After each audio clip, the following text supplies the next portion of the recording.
In 3.7.1, we've done a lot of work with the loop label object to give it a lot more attributes and control over your model. The first thing you'll notice is that when you put it down, it prompts you to give the loop label a name. So we can name this, for instance, the births loop, and give it an inner text of R for reinforcing. Set it to be counterclockwise to match.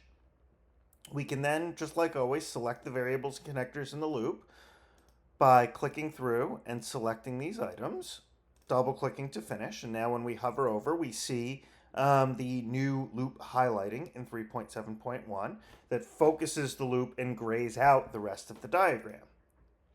But you can now also right click on a loop and turn on loop highlighting so that that state stays regardless of where your mouse is.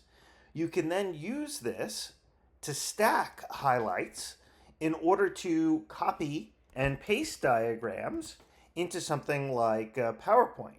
So we can do edit, copy, come into PowerPoint, open up a blank presentation, delete this stuff off, and do edit, paste, and see all of those highlights exactly as we see them on the diagram.